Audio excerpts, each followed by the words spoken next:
आई शपथ कसला भारी आवाज आलाय ना, मस्त कुरकुरीत झालेला आहे हा बटाटा वडा. अगदी आतमध्ये मऊ आणि बाहेरून असा कुरकुरीत आणि क्रिस्पी असा झालेला आहे हा बटाटा वडा. ही रेसिपी जी आहे ना, खूप कमालीची झालेली आहे. अगदी बघता क्षणी कोणाच्याही तोंडाला पाणी आणणारी आज आपण ही बटाटा वड्याची रेसिपी पाहणार आहोत. तर ही रेसिपी जी आहे ना, अगदी बाहेर जशी गाड्यावरती बटाटे वडे भेटतात ना, अगदी त्याच पद्धतीने आपण घरच्या मोजके साहित्यामध्ये बटाटा वड्याची रेसिपी पाहणार आहोत.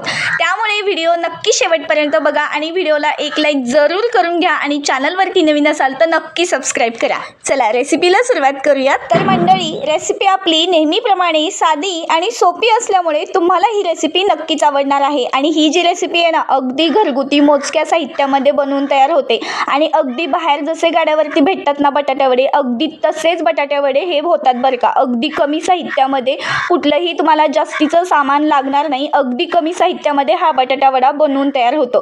तर चला बनवायचा कसा ते पाहूयात. तर पहा, बटाटा वडा बनवण्यासाठी इथे मी कुकरला अगोदरच 5-6 बटाटे शिजवून घेतलेले आहेत. त्याचे साल सगळे सोलून घेतलेले आहेत. आणि पहा, आता याला ना मॅशरच्या मदतीने मॅश करून घ्यायचं आहे. जर तुमच्याकडे मॅशर असेल तर मॅशरनेच तुम्ही हे बटाटे मॅश करू शकता. आता ना माझ्याकडे मॅशर नाही आहे, त्यामुळे मी ते ग्लासाच्या साहाय्याने बटाटे चांगले असे मॅश करून घेते. तर एक गोष्ट लक्षात ठेवायची, ज्यावेळेस पण तुम्ही बटाटे मॅश करायला घेताना त्यावेळेस बटाटे अगदी व्यवस्थित शिजली गेली पाहिजेत, नाहीतर अजिबात व्यवस्थित ते मॅश होत नाहीत. त्यामुळे बटाटे थोडेसे जास्तच प्रमाणामध्ये शिजवायचे. तर पहा, अगदी किती कमी वेळामध्ये माझे बटाटे मॅश करून सुद्धा झालेले आहेत. माझे बटाटे व्यवस्थित शिजली पण होती आणि मस्त कुकरच्या मला ना 4 शिट्ट्यामध्येच हे बटाटे व्यवस्थित शिजायला टाईम देखील लागलेला आहे. तर चला, आता चांगल्या पद्धतीने बटाटे मी मॅश करून घेतलेले आहेत. आता आपण पुढची कृती करायला घेऊयात. बटाट्याचं मिश्रण आता थोड्या वेळ साईडला करून ठेवूयात आणि आपण ही भाजी बनवून घेणार आहोत, जशी मोकळी बटाट्याची भाजी बनवतोय त्या पद्धतीने. तर आता कढईमध्ये 2 पळी तेल घातलेलं आहे. त्यामध्ये अर्धा चमचा जिरे घातले आणि अर्धा चमचा इथे मोहरी घालायची आहे. जिरे मोहरी चांगली तडतडू द्यायची आहे आणि नंतरच त्यामध्ये तुम्हाला घालायचं आहे नकळलेला बारीक लसूण. लसूण घातला ना की लगेचच त्यामध्ये आता आपण 7 ते 8 हिरव्या मिरच्या चांगल्या अशा बारीक कट करून घेतल्या होत्या त्या घालायच्या आहेत, किंवा तुम्ही कुठून देखील ह्या मिरच्या घेऊ शकता, पण मी इथे बारीक अशा चाकूने कट करून घेतलेल्या आहेत. नंतर कढीपत्ता पण जास्त प्रमाणामध्ये इथे वापरायचा आहे. खूप छान फ्लेवर येतो कढीपत्त्याने बटाटा वड्याला. तर चांगल्या पद्धतीने टाकलेले साहित्य मी चांगलं उलटण्याच्या मदतीने हलवून घेतले. आता त्यामध्ये ना तुम्हाला 2 मीडियम आकाराचे बारीक असे कट केलेले कांदे घालून घ्यायचे आहेत. तर कांद्याचं प्रमाण पण जास्तच ठेवायचं, थोडंसं 2 कांदे पुरेसे होतात याला. अगदी कांद्याचं प्रमाण कमी आवडत असेल तर तुम्ही कमी सुद्धा करू शकता. तर चला, कांदा सुद्धा मी चांगला असा परतवून घेते. आता तुम्ही मला सांगा, ज्यावेळेस तुम्ही बाहेर गाड्यावरती बटाटा वडा खातात त्यावेळेस तुम्हाला किती रुपयाला बटाटा वडा पडतो बरं? मला नक्की कमेंट करा बरं का. आणि ना घरी जेव्हा बटाटा वडा खातात अगदी पोटभरीचा होतो. 5 बटाट्यामध्ये तुम्ही अगदी पोटभरीचा बटाटा वडा घरी सुद्धा बनवू शकता, अगदी बाहेर जसा भेटतो तसाच बरं का. आणि घरच्या एकदम मोजक्या साहित्यामध्ये तुम्हाला हा बटाटा वडा बनवता सुद्धा येतो. आणि ना बाहेर कसं राहतं माहिती आहे का, कुठलंही कधीचं पण तेल वापरलेलं असतं, त्यामुळे तेलामध्ये तो बटाटा वडा तळतात आणि ते खाल्ल्यामुळे मला तर माझ्या नरड्यामध्ये असं खरखर झाल्यासारखं होतं घशामध्ये. त्यामुळे मी बाहेरचे अजिबात तेलकट पदार्थ खात नाही. जे बाहेरचे खाऊ वाटतात तेलकट पदार्थ ते घरीच बनवत असते. उत्तम होतात बरं का आणि भन्नाट चवीचे होतात माझे. तुम्ही जर माझ्या पद्धतीने एकदा हा बटाटा वडा बनवून जर बघितला ना, तर तुम्ही इथून पुढे बटाटा वडा असाच बनवणार आणि बाहेरचा बटाटा वडा अजिबात तुम्ही आणणार नाहीत. घरच्यांना एकदा जर अशा पद्धतीने बटाटा वडा बनवून खाऊ घातला ना, तर घरचे म्हणतील आजपासून बाहेरचा बटाटा वडा आणणं बंद, तर आजपासून तू घरीच बटाटा वडा बनवायचा. बघा, तुमच्याकडे असा हट्ट करतील. एकदा नक्की बनवून पहा माझ्या पद्धतीने बटाटा वडा. तर चला, अशा पद्धतीने मी कांदा आणि टोमॅटो चांगल्या पद्धतीने परतवून घेतलेला आहे. आता परतून घेतलेल्या कांदा टोमॅटोमध्ये तुम्हाला अगदी थोडीशी हळद घालून घ्यायची आहे. हळद घालून झाल्यानंतर लगेचच त्यामध्ये चवीप्रमाणे मीठ घालायचं आहे आणि याला चांगलं 2 मिनिटे परत एकदा परतवून घ्यायचं आहे. 2 मिनिटे परतून घ्यायचं आहे. चांगल्या पद्धतीने परतून झाल्याच्या नंतर लगेचच त्यामध्ये थोडीशी बारीक कट केलेली कोथिंबीर ॲड करायची आहे. जर तुम्हाला कोथिंबीर नसेल टाकायची ना, तर तुम्ही कढीपत्ता सुद्धा टाकला तरी पण पुरेसा होतो. कढीपत्ता किंवा कोथिंबीर दोन्हीपैकी कुठलंही एक वस्तू टाकली तरी पण चालते. तर इथे मी दोन्ही टाकलेलं आहे, कढीपत्ता पण आणि कोथिंबीर पण. तर चला, परत एकदा याला 2 ते 3 मिनिटे चांगलं परतवून घेतलंय. आता आपण जे बटाट्याचं मिश्रण साईडला करून ठेवलं होतं मॅश करून, ते लगेचच आता यामध्ये मॅश करून घेतलेलं मिश्रण यामध्ये घालायचं आहे बटाट्याचं. तर चांगलं आता मिक्स करून घ्यायचं आहे याला.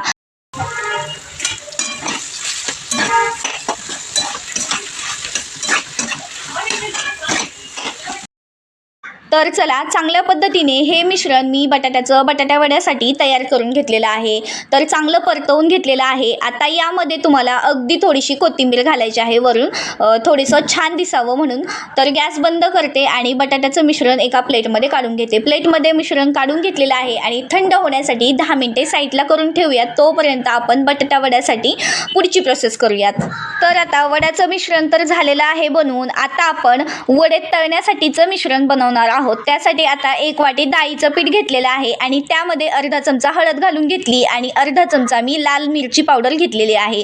नंतर लगेचच चवीप्रमाणे मीठ घालून घ्यायचं आहे.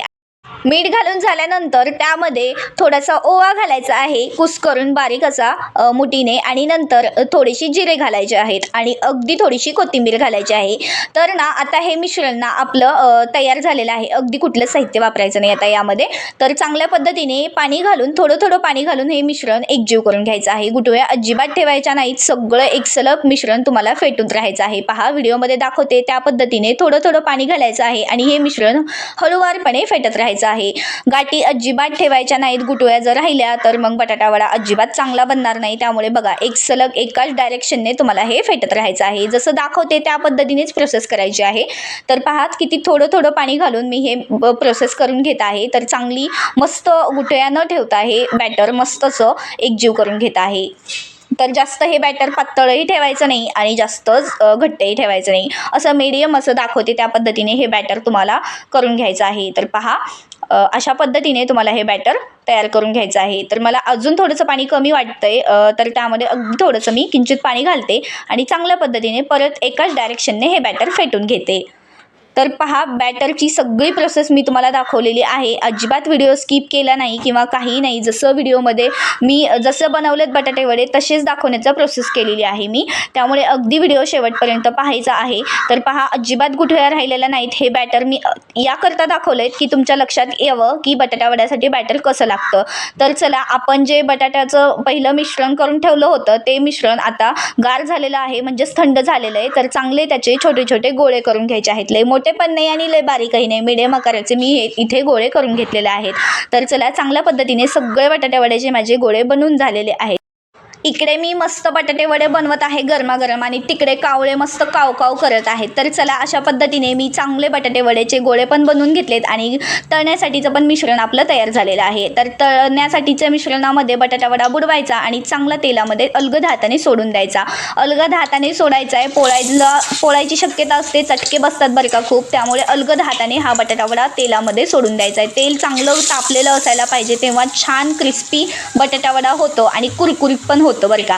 आतमधून मऊ आणि बाहेरून असा कुरकुरीत असा बटाटा वडा हवा असेल तर थोडंसं तेल जास्त प्रमाणामध्ये तापवायचं आणि छान असं फुल गॅसवरती हे बटाटे वडे तळून घ्यायचे आहेत. म्हणजे कुरकुरीत बनतात बरं का, खूप छान क्रिस्पी होतात. वाट कसली बघताय, झालाय की नाही मस्त गाड्यावर जसा भेटतो तसा बटाटा वडा? कधी बनवताय मग? लवकर बनवा आणि लवकर खा आणि कसा झालाय नक्की फीडबॅक द्या. तुम्ही जेव्हा तुमचं मन वाटेल तेव्हा पण तुम्ही हा बटाटा वडा बनवू शकता. आता तर पावसाळ्याचे दिवस आहेत आणि वातावरण तर असलंय, तर गरमागरम बटाटा वडा तर झालाच पाहिजे की नाही प्रत्येकाच्या घरामध्ये. मी मस्त पावसामध्ये असं वातावरणामध्ये बटाटा वड्याचा आनंद घेत आहे. मग तुम्ही कशाला थांबताय? तुम्ही पण घ्या ना असा मस्त पावसाळ्यामध्ये गरमागरम बटाटा वड्याचा आनंद. खूप छान होतो आणि खूप भन्नाट होतो बरं का. अगदी जसा गाड्यावरती भेटतो तसाच बटाटा वडा बनवून दाखवलेला आहे. आशा करते रेसिपी आजची नक्कीच आवडली असेल. मनापासून जर तुम्हाला रेसिपी आवडली असेल ना तर एक लाईक नक्की करून घ्या आणि नवीन लोक पहिल्यांदा जर यूट्यूब चॅनल माझं पाहत असताल, चॅनलवरती पहिल्यांदा आला असताल तर नक्की सबस्क्राईब करा आणि बाजूचं बेल आयकन पण नक्की क्लिक करा. म्हणजे ना जे डेलीचे माझे रोजचे व्हिडिओज आहेत ते तुम्हाला नक्की पोहोचतील तुमच्यापर्यंत. आणि साईडचं बेल आयकन क्लिक केल्यामुळे तुम्हाला मी इकडे रेसिपी अपलोड केली की लगेच तुम्हाला नोटिफिकेशन येऊन जाईल. आवाज पहा किती मस्त झाला आहे ना कुरकुरीत. तर चला अशा पद्धतीने सगळे बटाटे वडे मी चांगल्या पद्धतीने तळून घेते. असे क्रिस्पी आणि चांगले गोल्डन रंग येईपर्यंत तुम्हाला हे बटाटे वडे असेच तळत राहायचं आहे. चला मग सगळे आता चांगल्या पद्धतीने मी तळून घेते. सगळे बटाटे वडे तळताना काही दाखवू शकत नाही कारण व्हिडिओ खूप अगोदरच मोठा झालेला आहे, तुम्हाला पण बोर होऊन जाईल. त्यामुळे आता लवकर सगळे बटाटे वडे मी बनवून घेते आणि नंतर तुम्हाला दाखवते. तर चला, सगळे माझे बटाटे वडे बनून झालेले आहेत. गॅस बंद करते आणि हा शेवटचा घाणा होता. तर मस्त बटाटे वडे सगळे माझे बनवून झालेले आहेत. एकूण बटाटे वडे मी काय मोपले नाहीत. पाहू शकता तुम्ही, मोपा किती झालेत मला सांगा. 5 बटाट्यापासून हे बटाटे वडे मी बनवलेले आहेत. तर बाहेर एक बटाटा वडा कितीला भेटतो आणि हे बटाटे वडे मोपायचेत किती झालेत ते सांगायचेत. आणि हे बटाटे वडे नक्की बाहेर जर तुम्ही खाल्ले तर किती रुपयाला तुम्हाला बसतील हे देखील सांगायचं आहे. गणित सांगा आणि लवकर कमेंट करा. तर चला, अशा पद्धतीने चांगले बटाटे वडे मी बनवून घेतलेले आहेत. ज्या बटाटे वडे आपण कढईमध्ये तळले ना, त्याच कढईमध्ये तुम्हाला थोड्याशा मिरच्या पण तळायच्या आहेत. मिरच्या सोबत खा किंवा लाल चटणी सोबत खा किंवा हिरव्या चटणी सोबत खा किंवा टोमॅटो केचप सोबत खा. उत्कृष्ट लागतात, कशासोबतही खाऊ शकता. किंवा जर बाजरीची भाकर असेल ना, तर बाजरीच्या भाकरीबरोबर हा बटाटा वडा नक्की खाऊन बघा. खूप छान कॉम्बिनेशन लागतं बरं का. मी एक शॉर्ट पण केलेला आहे आपल्या चॅनलवरती. त्या शॉर्टमध्ये मी असं सांगितलं होतं की शिळ्या बाजरीच्या भाकरीबरोबर हा बटाटा वड्याचं कॉम्बिनेशन एकदा नक्की ट्राय करा, खूप छान लागतं. जर नसेल पाहिला तो शॉर्ट तर नक्की त्या शॉर्ट पहा तुम्ही. त्यामध्ये शिळी बाजरीची भाकर आणि मस्त गरमागरम नवरबाने बटाटे वडे आणले होते, ते पण विकत आणले होते. हे मी घरी बनवलेत आणि मला घरी बनवता आता खूप छान येतात. त्यामुळे आता आम्ही बाहेरचे बटाटे वडे अजिबात आणत नाहीत. तर मस्त आता बटाटे वडे मी बाजरीच्या भाकरीसोबत खाणार आहे. सोबतीला तोंडी लावायला मिरची. तर तुम्हाला दाखवण्यासाठी असं काही बटाटे वड्याचं मी डेकोरेशन केलेलं आहे. तुम्हाला कसं वाटलं नक्की कमेंट करा. आणि आजचा व्हिडिओ खरंच मनापासून जर आवडला असेल तर नक्की सबस्क्राईब करा चॅनलला आणि एक लाईक नक्की करून जावा, कारण बरेच लोक व्हिडिओ पाहतायत पण अजिबात लाईक करत नाहीत. तर मंडळी, लाईक नक्की करा आणि तुमच्या छान कमेंट पण तुम्ही नक्की करा. आणि कशी वाटली रेसिपी आजची नक्की सांगा. मला आवडली असेल मनापासून तर नक्की सबस्क्राईब देखील करा. चला, भेटते तुम्हाला अशा छानशा रेसिपीसोबत. तोपर्यंत धन्यवाद.